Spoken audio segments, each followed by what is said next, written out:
Well, hello, everyone. Thank you so much for joining us again today for Safe Money Radio. Jason Fichtner, thank you so much for joining us on the show today. Thanks for having me, Brad. This is going to be a fun conversation. I'm looking forward to it. It is. And here's what I want to do. I want to start off with a little bit about your background and you telling everyone, some of what you've done, because when I learned all the different things you've done, what you've been involved in, I was kind of like, wow, how do you top that? This guy knows what he's doing. So tell us about your background, what you do in this financial services world. So I think the thing is one, start what I'm currently doing, then give you a little bit of the past. And Good. so currently I am the executive director of the Retirement Income Institute for the Alliance for Lifetime Income. And that's just one of the hats I wear. I am also a senior fellow at the Bipartisan Policy Center, which is one of the think tanks in Washington, D.C. And little fun fact, it is the only organization registered in the District of Columbia with the word bipartisan in its name, which Really? as an economist makes you wonder if that's a supply problem or a demand problem, but it does tell you the state of DC today as well. And then I have a bunch of affiliations. I'm a policy affiliation with Stanford University, Washington University in St. Louis, and the National Academy of Social Insurance as a fellow. And then I chair the Puerto Rico Pension Reserve Board, which is a pension trust that came out of the bankruptcy of Puerto Rico after 2016. And we're about 3 years old. And the idea is we basically serve as a piggy bank to make up for the shortfall that's going to happen in the pensions in Puerto Rico when the PAYGO no longer covers benefits going out, which kind of gets you to Social Security, which leads to my background. From 2007 to 10, I was the Deputy Commissioner of Social Security, which is the #2 position, and also the chief economist for a while. So for those of you listening right now, did you get all that? I dare you to try to top that resume. So, and this is why I wanted you on the show. Besides the fact that I've been reading your information, I was doing Peak 65 shows before anyone else was mentioning it, reading all your information. So, I've known about you and your work for a long time, but here's the thing that kind of gets me in this business. We all have these things that are kind of, I guess, a pet peeve, something that will get under our skin.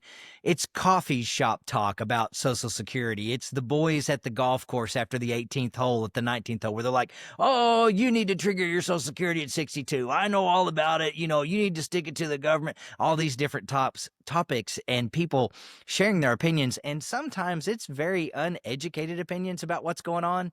And one thing we know for sure today, those of you listening or watching, we have someone on the show that knows what they're talking about, that has worked in this background. So we are so grateful to have you on the show. And if you will, just talk to us a little bit as we get started about that background with Social Security and what you did there. So this is a really good question. So thanks, Brad, because part of this gets into your coffee shop conversation, the golf course conversations, and also conversations with really smart people who, you wouldn't say they're dumb, but you wonder sometimes if they've been misguided or they have different education that they've been taught or their framing is different. And I'll give you an example. When I went into Social Security in 2007, there were posters everywhere that said 62, 65, 70. So 62, 65, 70, all on one poster, all through headquarters, all through the regional offices, all through the 1,300 field offices in the country. And if you walk in and saw that, and at that point in 2007, 65, which is what they call the normal retirement age, 62 is still the early eligibility age, and 70 is that maximum benefit age. But people saw that poster, and implicit bias was you file at 62.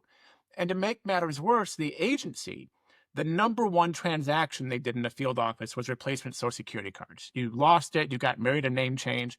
But the #1 question the agency got was, when should I take retirement benefits? And back in 2007, the agency was using what was called the break-even analysis. In other words, if you filed at 62, you get a lower monthly benefit amount, but presumably for a longer time if you lived at the average age. Then if you wait till 70, you got a higher monthly benefit amount, but then for a less period of time. So they were telling claimants, if you file today at 62, Brad, you'll be ahead for 14 years. They never then went on to say, but if you live past 14 years, you'll then be behind for the rest of your life. Yeah. And that you're foregoing the monthly benefit increase that you would get from filing later.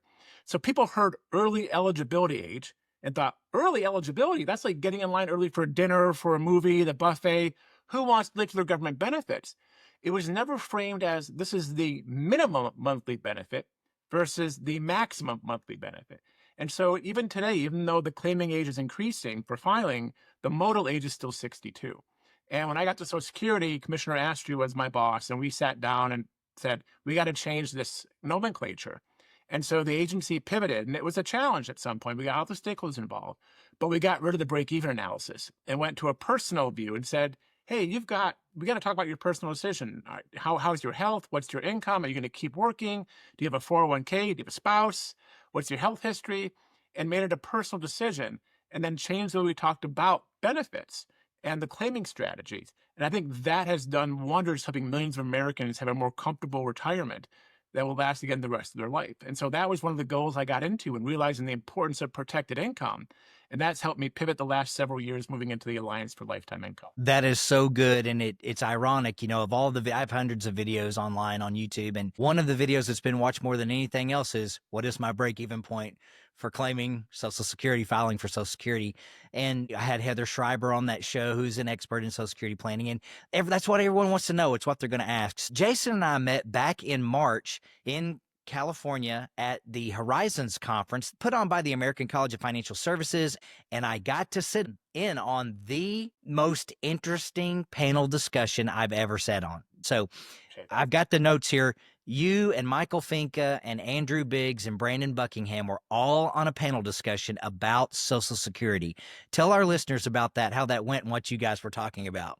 It was actually really fascinating. So Michael Finca is also one of the research fellows with me at the Alliance for Lifetime Income, and of course, a professor of wealth at the American College. Andrew Biggs is a resident fellow at the American Enterprise Institute, but he was the deputy commissioner of Social Security right before me. So he brought me on board to run the research office. And when he left, President Bush appointed me to be the deputy commissioner after him. And we both are scholars in Social Security and retirement. And what was really interesting about the discussion is we have, of course, in the room a lot of financial advisors and financial professionals. And what we're hearing from them is what they are hearing from their clients, which is there's a lot of fear out there right now. There's a lot of fear about the market. There's a lot of fear about what is happening with the administration of Social Security as a program, what is happening with their finances, and how do financial advisors talk to their clients in message and try to manage and help them through that fear. And because people are afraid the trust funds are going to be depleted in 2033, does that mean the program is going to go bankrupt? And the answer is no, it is not going bankrupt. So it's not like you have to get your money today because it won't be there tomorrow. Or if it's not going bankrupt, but the trust fund's depleted and there's a chance I could have a reduction in benefits, shouldn't I claim today so I get more out of it? And that's also kind of misleading. Because again, if there is going to be a reduction at some point, which there may or may not, we can talk about that, then you still want a reduction off a higher base amount, not a lower base amount. So you're still better off delaying claiming if you can afford to do so. And so it was a really interesting discussion in which the panelists were on the same page. And it was also quite humorous. I mean, you had a good banter back and forth just in general about, the state of retirement security, politics, the administration. So it was part comedy, part substance. And I think it was really helpful because I think a lot of the people in the audience, the financial advisors, did get the message that you've got to walk people through fear. And people make a lot of decisions based on fear, which is a short-term issue. And you got to help them through the short-term fear to get to the long-term objectives that they have. That's so good. And I was really enjoying the panel discussion. I was recording a lot of it. I didn't know whether or not they were going to record it and release it to us later. So I had my phone going, and I've replayed it back over and over again, several of the things that were said. One of the things that you said that I want to talk about now, and then I'll piggyback onto that maybe in the next segment too, but you said something I've never heard before, but I believed it. I just didn't have it worded the way you said it. So let's go back to those ages you talk about where the posters are everywhere, age 62, age 65, age 70. Well, right now, the FRA, the full retirement age, is age 67. And you said it's ironic they call it full retirement age at 67. Why is that? Well, so this is what's been bothering me for years, and we've been trying to change it. And there's legislation in the Senate to change the nomenclature. So right now, the agency uses the early eligibility age, EEA, for age 62. To your point, the full retirement age, sometimes called the normal retirement age, is 67, and then they have 70, which is the delayed retirement credits that get you up to 70. But what does that really tell you? So again, let's go with age 62. It just means you can get benefits early, but people hear early. They hear it. Like the behavioral response early means, oh my gosh, if I don't get it today, I'm going to be late. And who wants to be late? So that right there is wrong. Then you get to your point about the full retirement age. So everyone picture in their mind right now a glass of water, and that glass is full. You can't put any more water into it. If you do, it bubbles over, it fills over. It is full. But that doesn't, what's not happens with Social Security, because you can get a higher monthly benefit, 8% more on average each year you delay up to 70, which means you can get 24% more at that point in time by delaying till 70. That doesn't sound like it's full to me. So the nomenclature we want to change it to really is to get away from this early normal slash full and just talk about the minimum monthly benefit age, 62, and the Yeah. maximum monthly benefit age, 70. If that is the framing, Brad, imagine someone walks into you and says, when should I take benefits? And you say, well, you can get a minimum monthly benefit at 62 or maximum at 70. They're going to say, wait, there's a minimum maximum? What does that mean? And right there, you now just start a discussion where they can look at a range of monthly benefits depending on what year they claim. And that helps them figure out what actually they do need in retirement and how to help them have a higher monthly benefit. That again is inflation protected for the rest of their life. That's so good. Yesterday, my son is in charge of our pool. So, like, hey, when it's pool time, I'm busy doing these things. You take care of it. So, they were here opening the pool and they put the hose in there and said, okay, let this run for 3 or 4 days until it fills up. And I think from now till forever, I'm going to be thinking about Jason and his example of a full glass, a full pool. It was Social Security plan because I walk out there this morning and the bottom of the pool is barely even started. It's going. I'm thinking, okay, a couple of days from now, it's going to hit full for on the level of the pool, which would be age 67, full retirement age. It's full. But no, it's not. It can keep going. But we don't want that pool overspilling. We don't want that going. But when you hit it full retirement age right now, you can still keep going and get 24% more in your benefits. So it's just so good for our listeners to understand this. Yeah, and I think just hit that home more because some people don't realize this, and this also goes back to the break even. If someone was scheduled to get, let's just say, $1,000 at age 67, the quote unquote full retirement age, so Right. $1,000 a month. If they claimed at age 62, it'd be $700. So it's a 30% reduction, right? That thousand that they wait until age 70 is $1,240, 24% more. The difference between the age 62 and age 70, though, is 77%. You can get Wow. a 77% increase in your monthly benefit check that is inflation adjusted by delaying claiming till 70. Now, some people may not be able to afford to wait, but even if you wait 1 month, 6 months, 1 year, 18 months, it makes a difference. And what people don't realize when they're doing the break even analysis is they were hearing, oh, I'll be ahead for 14 years. But think about if you're someone who lives to 76 or beyond, you might need a higher monthly benefit to cover health insurance, healthcare costs, or anything else. That's where that monthly benefit, the higher monthly benefit, really is more impactful. It can really help in your financial security later in life when you might need those resources, especially if you've been drawing down from your 401k or IRA. Okay, Jason. Now I know we were talking about earlier. You were talking about when you were working in Social Security Administration. The number one thing people come in and do is replacement cards. They get married, they get divorced. There's a death or something happens, or they've lost it. They're always Yep. dealing with a new card. The second thing is when to file for my benefit. And so, one of the things that happens every day, I just have to wake up and know I'm prepared. If there's going to be 5 client meetings that day, 2 of the 5 meetings, they're going to tell me something about Social Security and why they already have this plan before we talk, and it's going to be completely wrong. And I'm going to have to come in and be gentle with saying, well, now, why is that? So case in point, yesterday, someone comes in for a meeting. We're gathering facts, doing our fact finding. And the very first thing they say is, well, we've already got Social Security figured out. We're both going to file at 62. We're the same age. And so we're starting at 62. And I said, okay, great. Why are you doing that? And they said, well, isn't that when we're supposed to? So it's just common knowledge. You're supposed to start at 62. So why is that maybe not the case? Why is it that when someone says, hey, we're going to file at 62 and stick it to the government, why is that maybe not the case, Jason? Well, I think part of this gets down to, again, if you're really trying to stick it to the government, then the idea is to delay claim till 70 and live forever. That'd be really sticking it to the government and getting the maximum return on your payroll taxes you went into. But Yes. I think this gets down to your personal, like it's a personal decision that has to be informed based on a lot of factors. Like if we knew when we were going to die, we could solve a lot of problems right now about our own financial planning, but we don't know when we're going to die. Yes. And again, the program is OASI, the Old Age Survivors Insurance Program, right? It's not an investment program. It's an insurance program that is supposed to insure against loss of income in old age and survivor benefits. And I think the idea is the mentality of thinking about how do I insure myself from a loss of income, or how do I make sure I have enough income in retirement? There are a lot of people out there, Brad, that try to tell people how to maximize their return on Social Security, and they look at it as an investment scheme. I would reframe it and say, for retirement, income is the outcome in retirement. Because you are really trying to get enough income to have the consumption that you want to have in retirement, whether that's continuing to pay for a mortgage, rent, vacation, grandkids, healthcare. Income is the important thing. We are so used to working and getting a paycheck when we work, and that paycheck is our budget constraint. We spend out of that, we save out of that. We need to recreate that behavior in retirement and have basically a retirement paycheck, which includes Social Security and some potential protected income on top from your 401k. But thinking about Social Security as your paycheck in retirement, how do you want that level, how do you want that monthly benefit to look? Do you want it higher or lower? Is really a meaningful discussion to have with somebody. Someone may come in and say, look, I've got $10 million saved. I can annuitize. I don't need to delay claiming Social Security 70. I can take it at 62 and have a top off. Others may say, I only have a little bit of money saved. I'd really like to make sure I have more income later in life. How do I do that? Well, that's delaying Social Security and trying to maximize that monthly benefit check. So it really is an important conversation that really is individualized. It's a personal decision. And we've got to go back to having those kitchen table conversations with our family and our advisors about what is it based on my fact pattern that makes it worthwhile for me, and what is the best decision for me from that insurance value. Again, because income is the outcome. Oh, that's so good. Income is the outcome.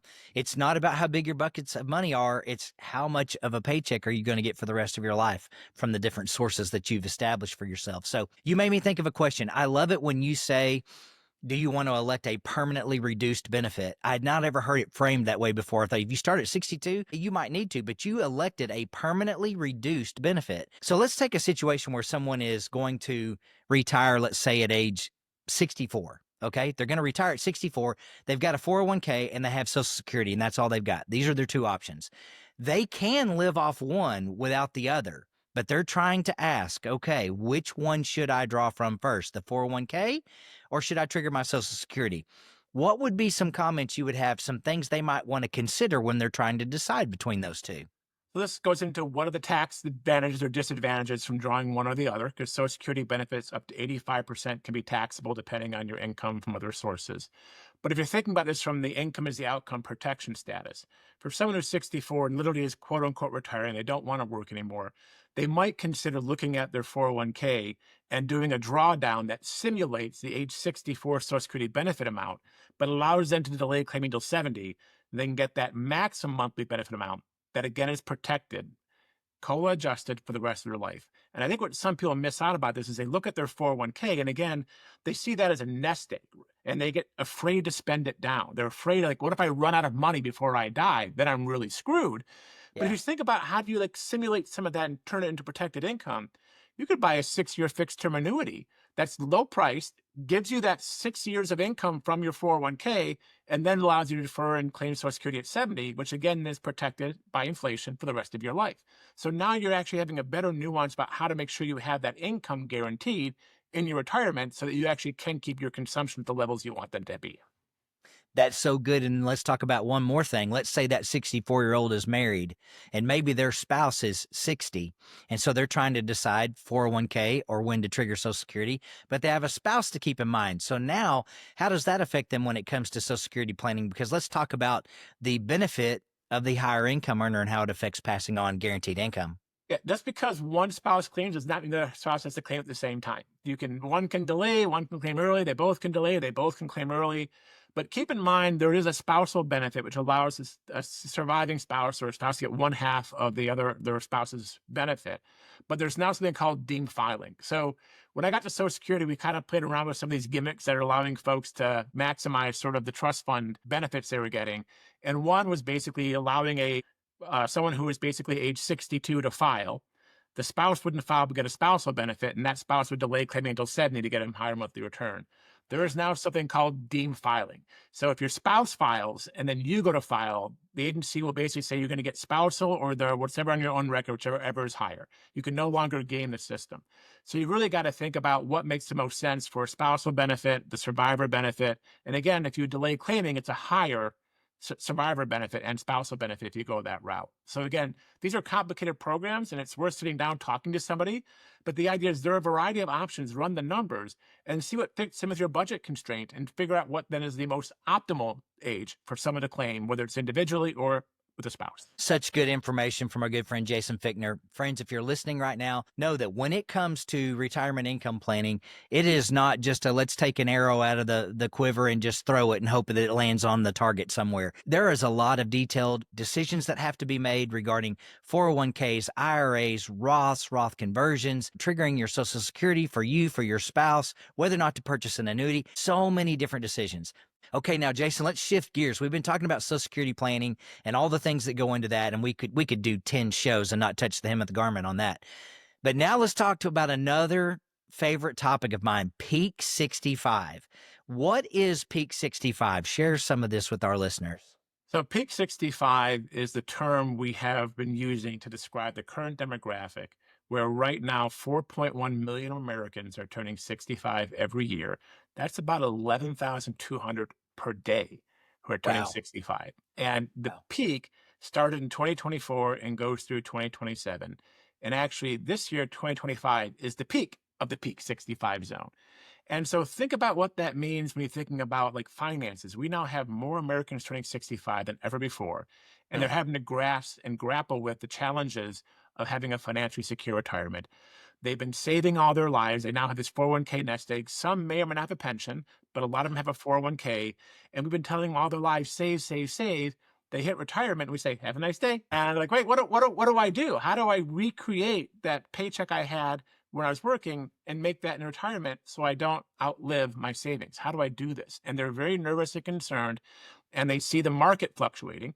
And if Yeah. some advisor had said, hey, just draw down 4% a year, you'll be fine. Well, your 401k last week became a 301k. And so that 4% is no longer as much as you were expecting. It wasn't protected in that way. So Yeah. we need to help those peak 65 generations, or those peak 65ers today, understand how we can help them have that financially secure retirement with Social Security and with their 401k. Maybe it has some annuities. But it also impacts the younger generation, Gen X and millennials, because the challenges we're facing today with peak 65 are going to be magnified for the generations that are coming up behind. That is so good. I'll say this in my book. I talk about the triple whammy. And since then, I wish I would have thought about this before. I need to go back and edit that chapter, but it's a quadruple whammy, honestly. If you start taking distributions from a retirement account while the market's going backwards, so there's the volatility, while paying a fee to the advisor managing the account, while paying taxes on the distributions from the account, you're going to have your head spin so quickly you won't know what to do. So I say, what if you retired in '01? What if you retired in '08? What if you retired in 2022? Your first year of retirement, your first day, hey, the market was booming in 2021, and then your first day of retirement, you wake up and the market goes down 22%, and everything was in the 401k. That's what you were drawing down. So you took distributions while experiencing a 20% loss, while paying fees on the account, while paying taxes because it was a tax deferred account. That doesn't leave you with very much money, and that is a problem. So I actually want to read a quote of Jason's here. It says, unlike older retired baby boomers, the majority of peak 65ers don't have pensions, which used to help fill the gap left by Social Security. Our current retirement system is obsolete, and it's time for a new retirement security framework. What do you mean by that?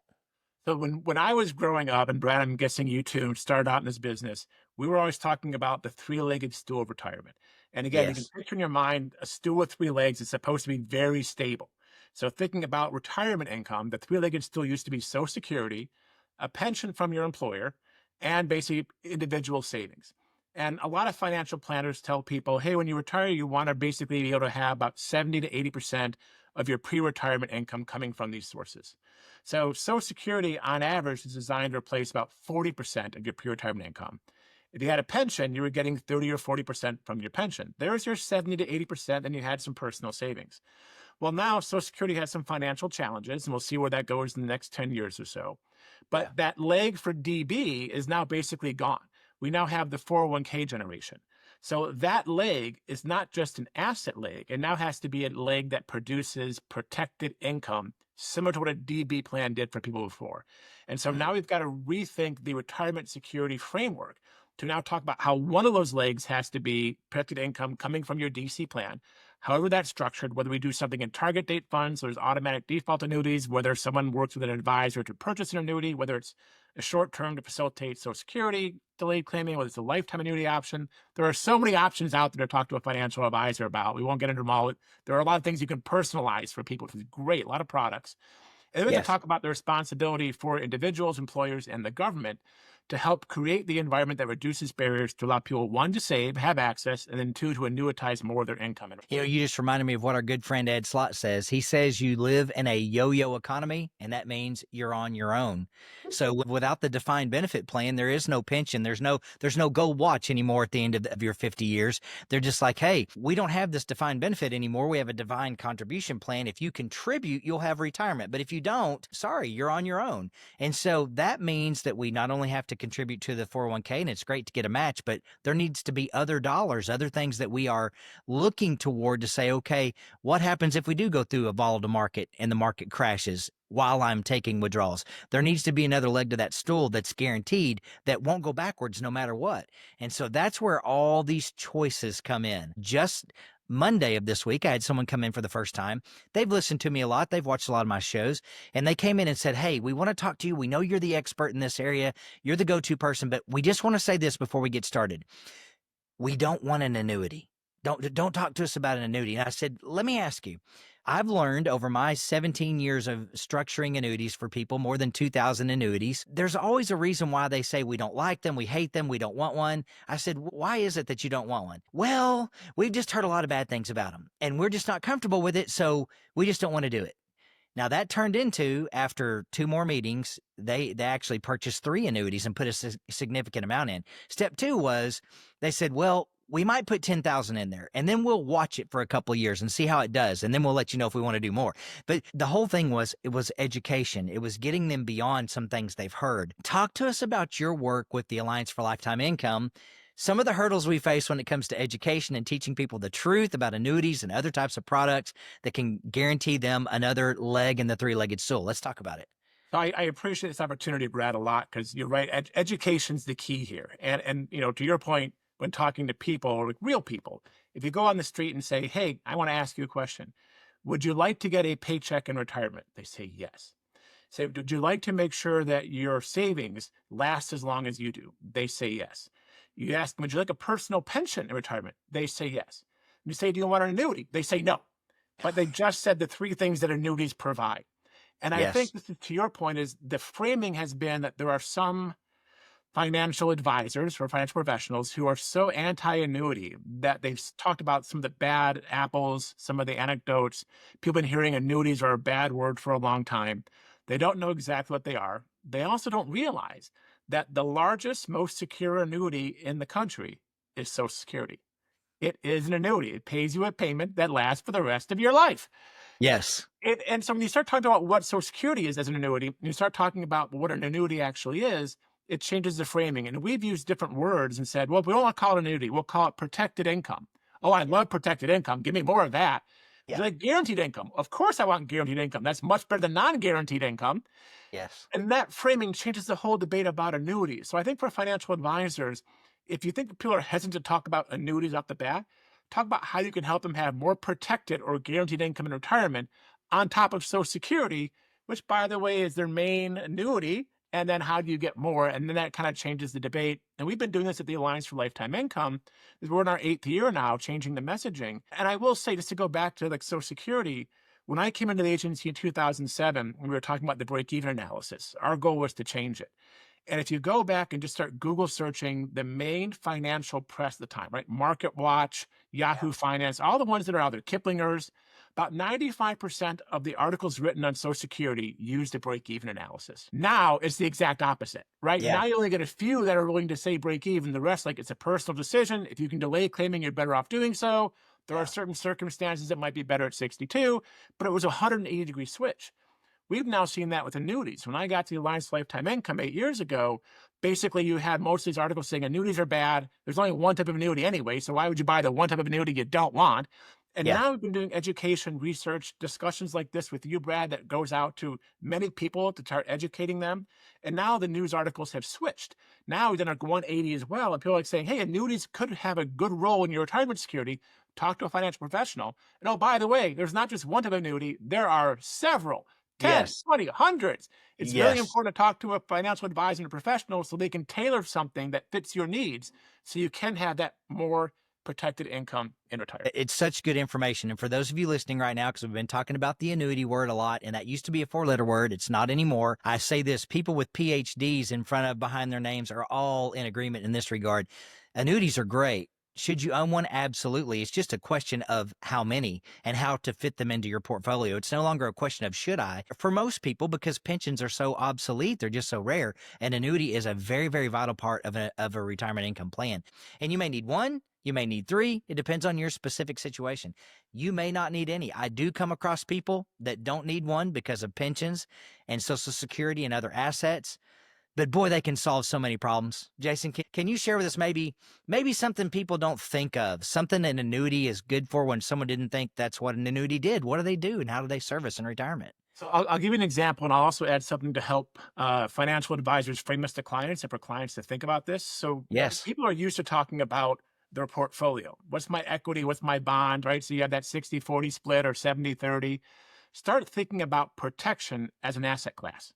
So you have your equities, maybe you have some bonds that's just part of your income, but start talking about protected income as part of that asset class of that pie-shaped wheel.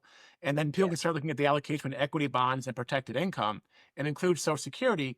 It helps people think about this more holistically in retirement than just like what an annuity is. And I think when you talk about like annuities, how they helped, one is, again, people think about a lifetime annuity, which could last forever, but you can defer when they start. So you can basically get a deferred annuity. So if I think I'm going to have higher healthcare costs down the road, maybe I want to buy an annuity today that doesn't start until I'm 75, 80, 83, 85, when I may have to start paying for long-term care. And that annuity kicks in and starts helping you pay for that long-term care cost.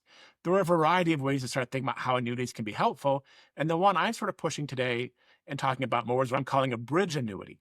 And so a bridge annuity is something, again, you could think about it like in a fixed income annuity, just to help someone facilitate delayed claiming. They come in at 62 or 64 Love it. and say, look, I really want to claim Social Security. And you say, well, you've got this 401k, you've got this IRA. Why don't you let us buy a short-term annuity? They're lower cost.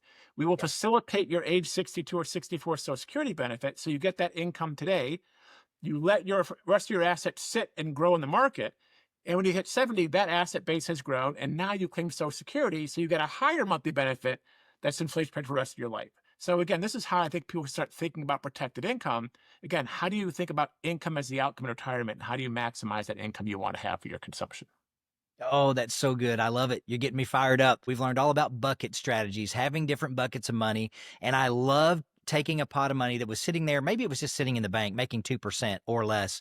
And they really didn't have it earmarked for anything except safety, which I love you saying, hey, that's now an asset class. Let's have a protection class. What if we could take that and instead of you triggering Social Security at 62 or 63, getting a permanently reduced benefit, we can take something and buy a short-term annuity and turn it on for income while we're allowing you to defer that Social Security payment up to the max, which is just math and science behind doing what works Well, best. and think about this also, it's also psychologically beneficial. Let me give you a good example. Let's say someone came into your office, Brad, January 1st of this year, and said, I've got this idea. I've heard Jason talking about a bridge annuity. Can you tell me what it is? And I'm 62 and I want to think about doing a bridge annuity to get me to age 70. And you set some structure up that the person gets an annuity starting right away that helps them facilitate claiming at age 62 this year to 70. The market crashes a few weeks ago. And that Right. person's sitting back like, well, I'm glad I don't have to sell anything in this market. I can ride it out. Because people Yes. like they get fearful seeing that market go down, so they sell at the bottom. And then to your point, then there's tax obligations, you reduce your base. If you have more protected income, you can afford to stay the course, watch the market come back up, and just have a little bit more of a relaxing financial life. And I think that's the important thing too, is not to minimize how you're trying to minimize the risk that you have in retirement of running out of money and the market fluctuations as well that can have not on just your finances, but your emotional health too. That's so good. That's why my good friend Kevin Lynch mailed me a picture. It was a surprise. I didn't know who it came from. And if you've ever done a Zoom with me, if I'm at my office, there's a picture of this beautiful swan behind me, which stands for sleep well at night. And he purchased annuities after a lifelong educator and professor with the American College. He contacted me. We structured some annuities for him, and he's like, Brad, now I sleep well at night. I don't have to worry about the market. I don't have to worry about the crash because I protected part of my retirement plan with guaranteed income in an annuity. So such good information. Friends, if you want to know more about the right type of annuity to purchase or how to structure one inside your retirement plan or just how to put together all the pieces of a retirement puzzle, call us. We are retirement income certified professionals. 866-780-SAFE. That's 866-780-7233. And there's someone standing by right now to take your call. I wish we could have Jason on for another hour, but it's been so good, Jason, having you here. We're grateful. And so I want to ask you this. We live in this very unique world right now. The market is very volatile. There's been a change in administration. There's a lot of growing pains. There's tariff pains. There's peak 65 pains. There's the ongoing health care and finance and all these different struggles and all these different decisions to make. What advice do you have for someone in today's world who's maybe nearing or just now entering the retirement days and they're trying to decide, when should I file for Social Security? What do I do about Medicare? What do I do about retirement longevity? What would your advice be to them? So the first one is always keep in mind your long-term goals and don't let short-term panic draw you away from your long-term goals. If you're nervous or want to make sure you're on the right course, talk to a financial professional who can walk you through your options and make sure you're on track. But don't lose sight of your long-term goals because short-term fluctuations happen, but you want to make sure you're on track for the long-term because that's when it really matters for you. When it comes to Social Security, my general rule of thumb is you take it when you need it. If you can afford to delay, delay. 1 month, 6 months, 1 year, 2 years. If you can delay it to 70, even better. But it's a personal decision. And so talk to somebody. But again, if you need it, take it. If you don't need it, you're better off delaying to get that full maximum monthly benefit and the insurance value that Social Security provides you. And Medicare, generally speaking, you should file for Medicare at 65. And you can do that through the Social Security's website. That's kind of the general rule, but there might be certain circumstances. And if you think there's differences for you, talk to a financial advisor. Such good information. And for our listeners who are listening right now, or maybe they're watching, how do they learn more about the Alliance for Lifetime Income so they can read all this great information? So they can go to protectedincome.org, and that is the website for the Alliance Lifetime Income. And on there, we have the Retirement Income Institute and all the research and media kits that we have available to the public. Everything's available to the public for free. There's no cost. There's no paywall. Or they can Google my name, Fichtner, Peak 65, and they'll get a lot of research that comes up, including all the webinars and podcasts and interviews that I've done. Those are the two best ways to get that information. So good. I know a lot of people listening right now who are regulars are like, man, Brad's been talking about this Peak 65 stuff for 2 years now. And I was talking about before how we were going to enter into Peak 65 and sharing your information. So I've been pounding the drum.